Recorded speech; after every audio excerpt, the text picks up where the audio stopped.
Good morning, fans of the new network. Good morning, fans of funk music. We have the legendary band Zapp here. We're going to have the drummer Lester Troutman Sr. and Terry Zapp Troutman on bass, keyboards, background vocals. From that legendary band Zapp, we'll be discussing the history of Zapp, their influences on music today and in the future, and their upcoming performance in Cincinnati, Ohio. Guys, Terry, Lester, thank you for joining us today. Hey, it's my absolute pleasure, Terry. I don't know about you, but Yes. just it's Yeah, like that's right, man. The new network. Yeah, that's Nice. right. James Ernest is the man from Cincinnati, Ohio. That is awesome. Yeah, I was going to say, shoot, we're just so excited about all the great stuff you guys got going on, your current tour, and then talking about the history of it. Um, Yeah. Terry, during your current world tour, you'll be coming to your home, basically. I know you're Dayton, but Cincinnati still feels like home. On Saturday, July 27th at the Andrew J. Brady Music Center. How great does it feel to be playing in the tri-state area? Hey, it is beautiful, gang. It's an honor. There's no place like home. That's true. We ready for Cincinnati, and it is. We can't wait to be there. It's going to be hot. Bring your fans. Bring those electric fans. You remember the little blue ones? Yeah, that Mm-hmm. everybody had. Bring it, okay? And we're gonna rip. We're gonna rip the roof off and build a new roof. That's how it feels. Nice. Lester, fans and critics love Zapp. How does it feel to know that your music inspired countless generations of musicians and is still influencing artists today? man, wow. Let me see. Hey, can I listen, everybody? I'm gonna tell you. See this? Look, here is this is our book. Now, don't laugh. Look, James. These are the questions. These are the pages. Now, listen, man. It is how you ask the question again. I lost it acting so silly. Ask the question again. No worries, it's all good. I actually, that's the thing I love about the interviews I've seen with you guys, that you have fun and that you're just so outgoing. But it was basically it was about how you've inspired. I mean, so many generations of musicians, and even now there are musicians that are becoming musicians because of the band Zapp. Wow. And your question was, how does it feel? Or How does it feel? Yeah. uh, man, it feels like I'll give an analogy. It feels like waking up in the morning, looking outside and seeing God's work on a bright, sunshiny day. And then you go in and you take a shower and you brush your teeth and you put on a fresh new set of clothes. And then you walk outside and it's about 70 degrees and it's a breeze blowing. And then you can come back inside and you sit down at the table and have your favorite meal with your favorite drink, water, whole glass of orange juice. And then you get up and you jump into your car and then you drive to your job. And everybody there is happy and working together. And then you come home because it's Friday, you got your paycheck, and then you pay all your bills and you look in your pocket and you got this $100 bill waiting. Then you go out to the club and you hang out with all your buddies. And then, man, and you go in and you just hey, come on, man. Did I take it on any further? It's beautiful, man. That It's is a wonderful. amazing. Yeah, I was going to say, I love that. That is a It, great it, analogy. Yes. it is absolutely wonderful to know that to be in the business and to be playing for so long. I've been playing for 64 years. Woo! We did still influencing young people to want to take on the instruments and take on, just take on this career, man. And it is, and I watch YouTube and I see some of the kids on there from all over the world, and they say, my favorite group is Zapp, or I did this because of Zapp. It's amazing. It is amazing. And as the guy told us one time, who'd have thunk it? Who'd have thunk it? Exactly. And then another one for you, Lester, because you were the first one to go into the music industry around 7 or 8, I understand it, with Little Roger and the Vales. How did that get Fabulous. started? Oh, well, it was first early before Little Roger and the Vales. It was Roger at first. And then when I was about four and a half, maybe five, Roger taught me how to play. And then it was we start going playing around different clubs, beer joints that they were called back in the day, and it was Little Roger and Little Lester, and we did that till I was about probably 8, and then my dad said, "Look, we're gonna change the name," and then it was Little Roger and Little Lester. Then it was Little Roger and the Vels, and then it was Little Roger. And see, then it was Little Roger and the Fabulous Vales. Then we dropped the little. Then it was Roger and the Fabulous Vales. So my dad, he was the reason for it. So in other words, the name had grown and evolved throughout. As the kids did, as we did, there were 9 of us living. My dad and mom had 9 kids, and so as kids grow, all of the interests. My dad didn't just pay close attention to Roger and I. He paid attention to all of the kids, and he put equal time in it. But the name, we were able to go out and play and bring the money home, and was able to keep food on the table, because my brother played Rufus, and my older brother Larry Box, and then Roger, myself, and Zapp. He was just a little guy crawling around the house. That stuff didn't bring any money in. So okay, come on. So, all right, now listen. It's gonna be serious, and it's gonna be look, it's 8 o'clock at night. It's way past my bedtime. Okay. Oh, come on. I know you stay up and you party still. You act like you don't, but Yeah.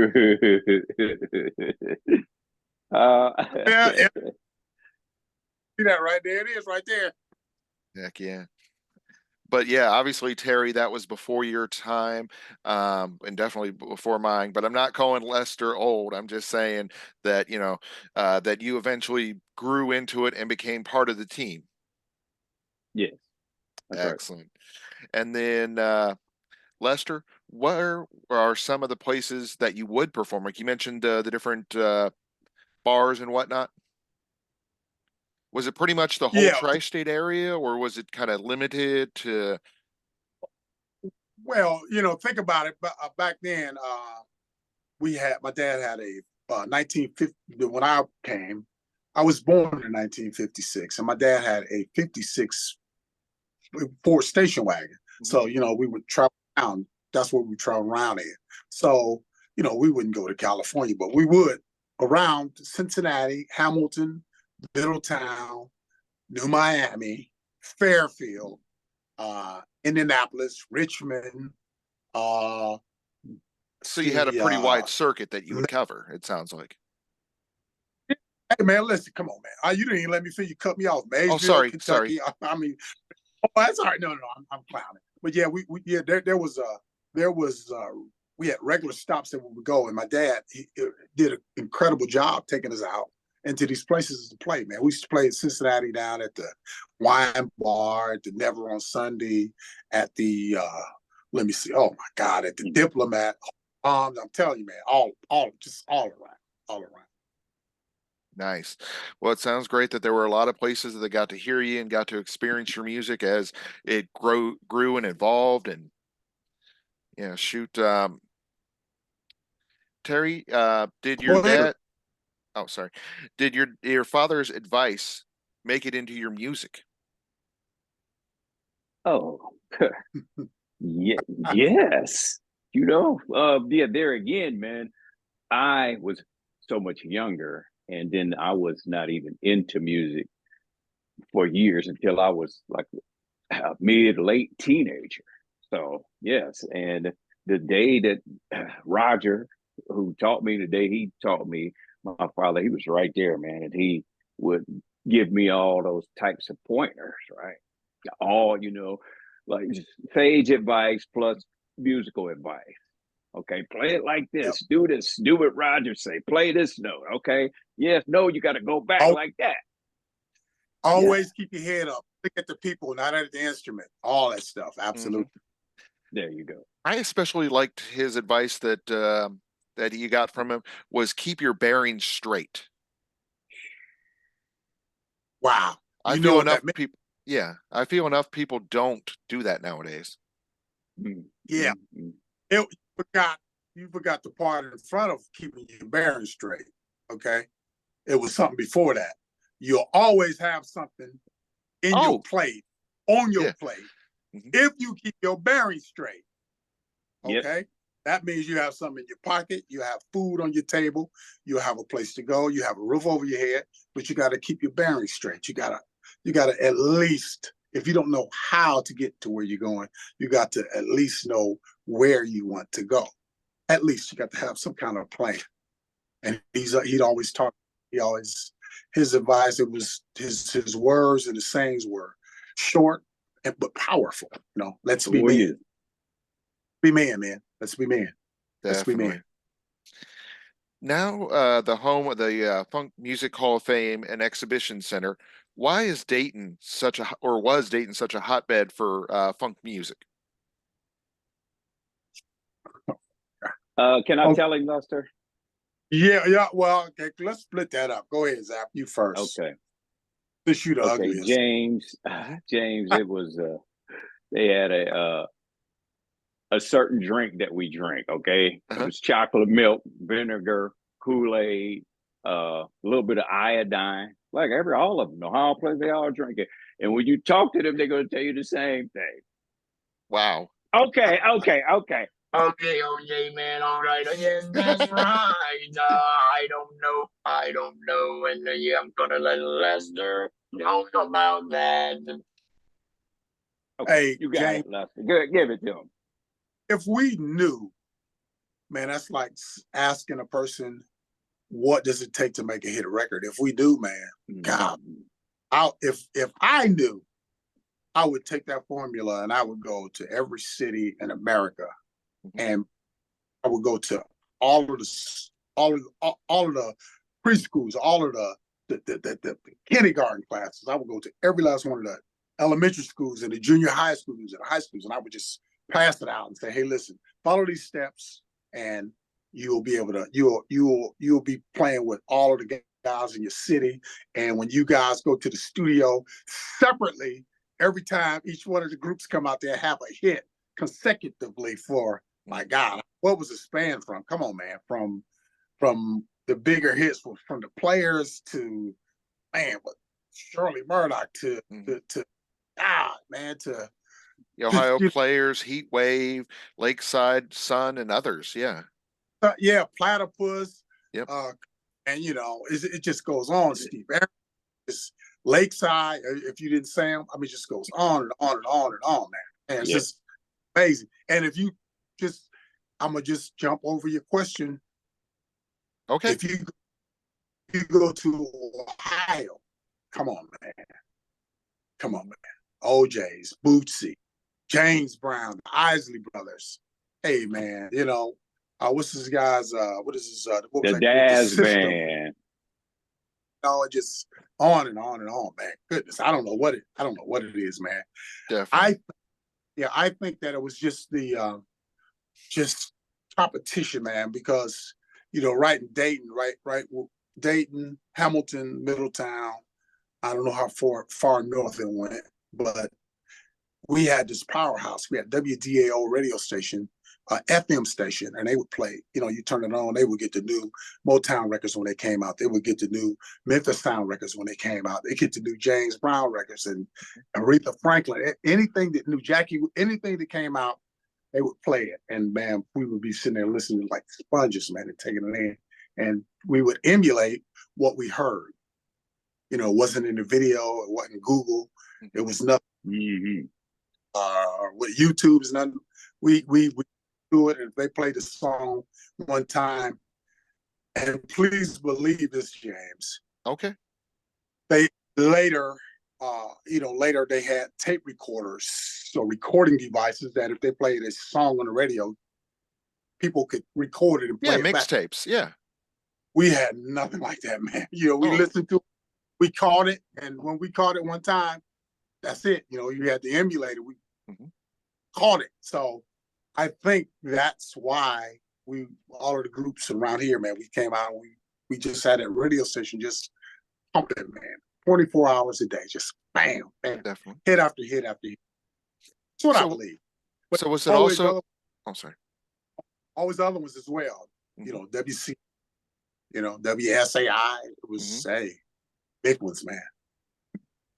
So was it also a case of, say, like iron sharpening iron, because they would see how great you guys were doing and then you'd see what they're doing, and then both of you would, inspire you to take it to the next level? Yeah, absolutely. Come on, man. You think about this, Mhm. man. Yeah. The players before, they Pain that was on a local regional label. And that song came out when it hit Hamilton, man. They played that mug all day, every day. If any local band that didn't know how to play Pain, they couldn't play. Down, down, Yeah. and as you said, because we heard that, we tried to do that. And then when we had a chance to go to the studio, when we said, well, this is our chance. We got a chance to make a record that's gonna be the baddest stuff that we anybody ever heard. So when we did it and went out, we had success with it. Later on, we had hits. Then here comes Slave with a hit, and then here we go get a chance to do it again, and here comes Phase. It's like you said, it was competition, man. Fun competition. Awesome. So it sounds like it was a very supportive environment. There's no doubt about it. Indirectly, we didn't pick up the telephone and call up. When I Want to Be Free came out, some innovative, man. Start off a song with a drum solo, a slow song, a ballad. Come on, man. That's the Ohio players. It was through the roof. It's amazing, man. So when I heard that, I was like, oh my God, who does that? It's amazing. But I apologize. I was just so into the interview that I forgot this question, Terry, that I got to ask you. So, like everybody, well, Zapp, of course, is the name of the band, but it comes from you and your nickname. Where's your nickname come from? Let's see. My brothers, my father. See, and the city. Yeah. Wait. Listen. Can y'all blot him out for a minute, James? All right.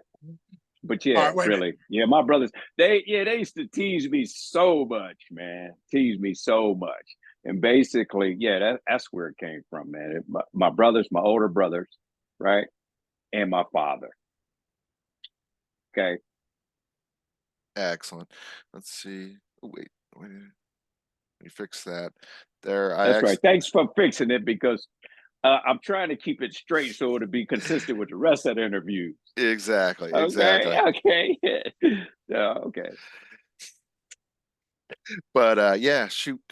Um, now, No, probably one of your biggest performances happened in front of one of your smallest audiences that you ever played for. Could one of you tell us about that? Playing in front of Catfish. well, that Oh was wow.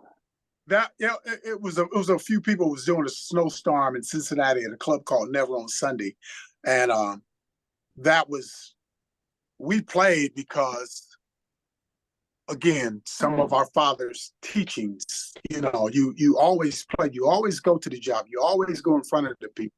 You let the people decide. You never know who's in the audience watching. You never know who's listening. You always give your best. You never give a half performance. Never ever.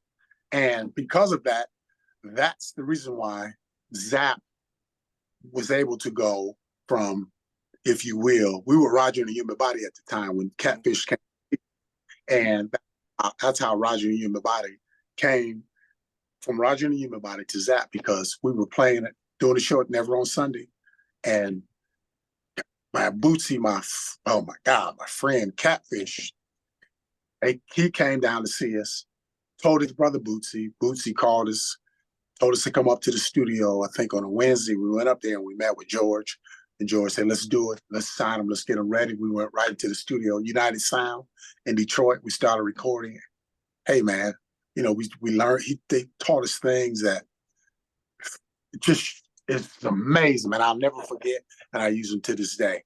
And that came from us playing when it was a snowstorm. They said it was going to be a huge, 12 snow or something, but we still wouldn't play. Didn't matter. It was a few people in the place.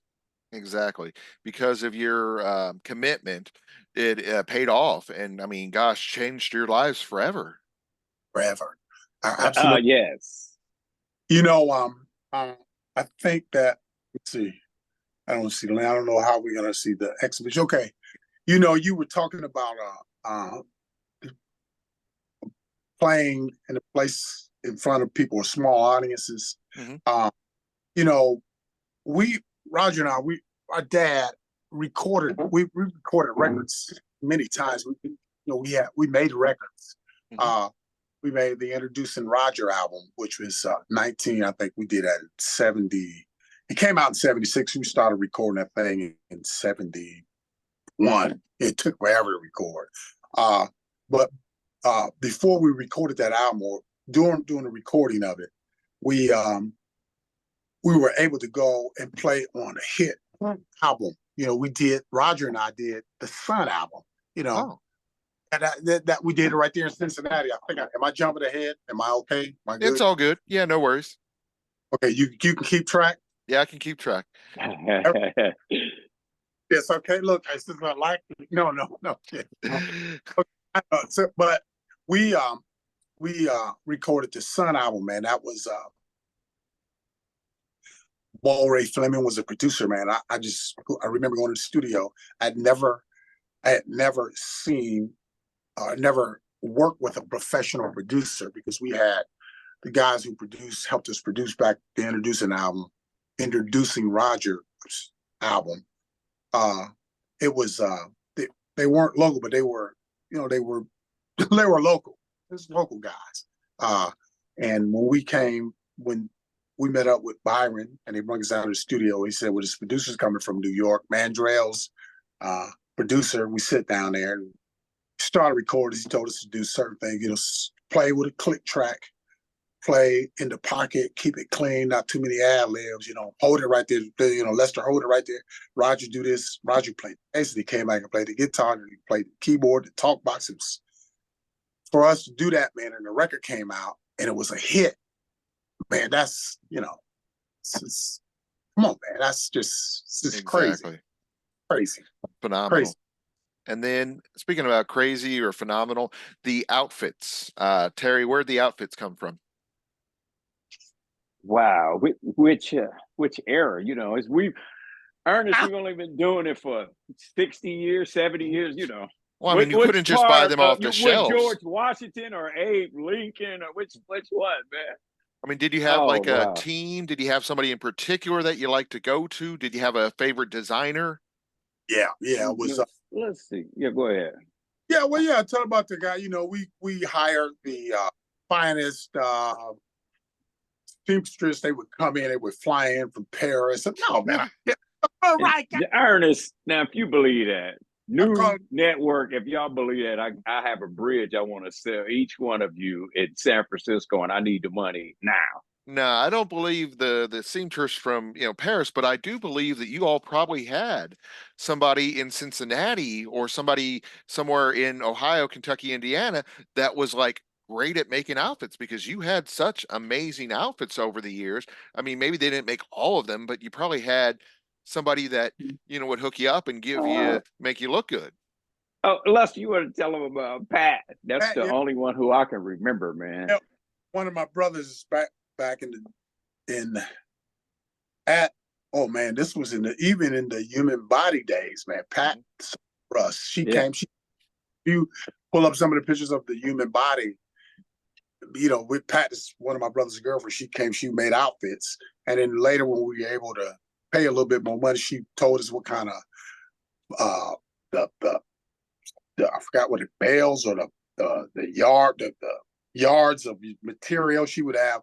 I mean, just stacks and stacks of material.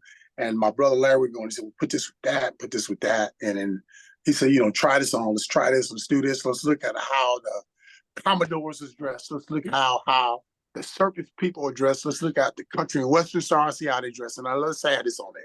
Look how booties, look at this, look at this, man. Wow. Let's try that.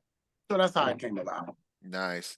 Okay. I was going to say, shoot, the thing I do want to mention, because unfortunately the recording is time sensitive. So if it does go out, I am not hanging up on you. Yes, you are. Yeah, I Yes, definitely you don't want to do are. that. All But right, go yeah, ahead. Move on. Yeah, let's go. Outfits next is what? so WEBN, right? yeah, the WEBN thing. I mean, shoot, that was just weird because WEBN is heavy metal, and obviously you guys not heavy metal. But yeah, Whoa. it was back then, man. You know, radio stations they were in the community, man. You know, community. We used to play. Anybody, we used to play all of the bars around UC. We used to play at Never Sunday, at Alexander's, Reflections, the Matrix, all of those places. We were top 40 band, if you will. Okay, we played rock, we played R&B, we played Okay, you punk. were It didn't versatile. Yeah.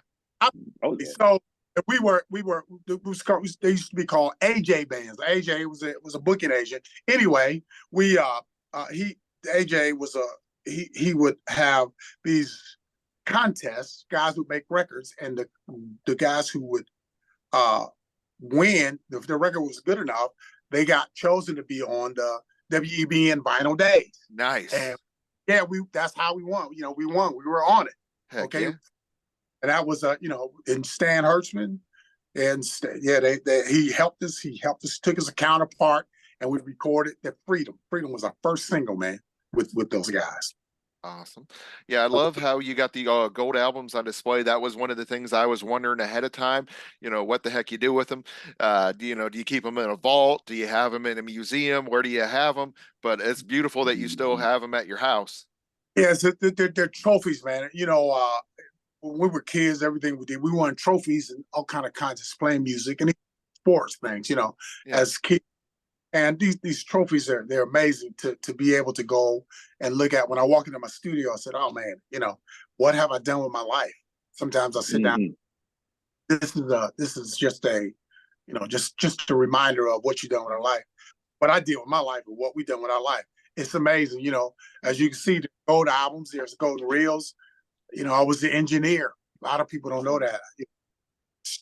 Smith All Company there in Cincinnati came up, helped us build our first studio, helped us build Studio A, started part of Studio B. Then I built Roger recording studio in a bus, and I built it. Oh wow. And yeah, just I was all with the engineer. The engineer all of the songs, all of the records. But it was it's amazing to have these trophies to go out and to know that people listen to our music and they liked it enough that they went out and they bought it, and we recognize, man. It's a great feeling, man. It's amazing. I wish I could describe it. Wish I could describe it. It's the most amazing thing in the world. Definitely. Like I've already said, we're all excited about July 27th, but I'm also jealous about Cinco de Mayo and the old school cruise 2024. I mean, gosh, that sounds like something you probably look forward to every year. Do you do that on a regular basis? Wow, we did it what did we do that? We did it pre-COVID. We did it a couple years. Mm-hmm. COVID, and then COVID shut down, and then we went back after COVID. We did 2 years before COVID, and we went back after COVID, and we've been doing it every year. They booked us. We did it year before last year. They booked us this year, and we already booked for next year on it. From what I'm Already. Yeah, I saw that on your thing that you were. Yeah, I'm like, dang, they must really have a wonderful time. And I can imagine. I mean, with Kool and the Gang, the Bar Keys, the Midnight Stars. I mean, such great talent. And then probably, I'm sure there's a lot of reminiscing about all the fun things and experiences you guys have had. Yeah. Okay. Friendly game of marbles out there.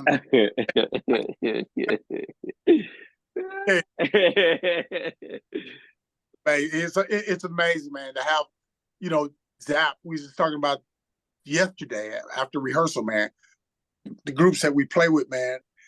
It's amazing, that we've known these guys for over 30 years, man. Know them, Lifelong friends. Yeah. Yeah, man. Yeah. Oh, for sure. Some of them for sure. Definitely.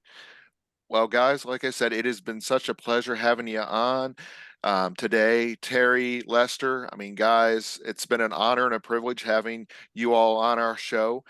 We'd like to give you some time before we let you go. Where on social media? Where on the web? Where can we find out more about Zapp? Where can people, find out about, like I said, them cruises and all that fun things that they can come experience you live? Oh yeah, the Zapp band. www. Let me see. the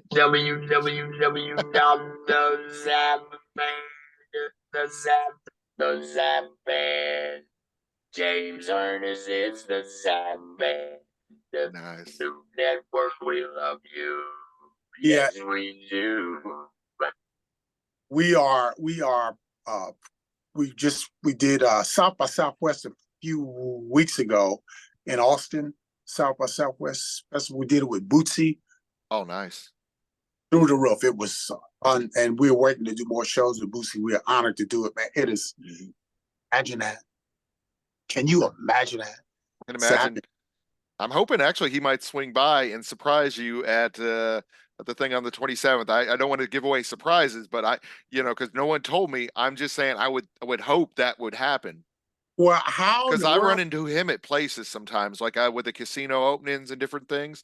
I run into Bootsy, so he's still out there. He's still doing stuff. So And people just don't realize, man. How could, and I'll say this on the exit. How, if anybody knows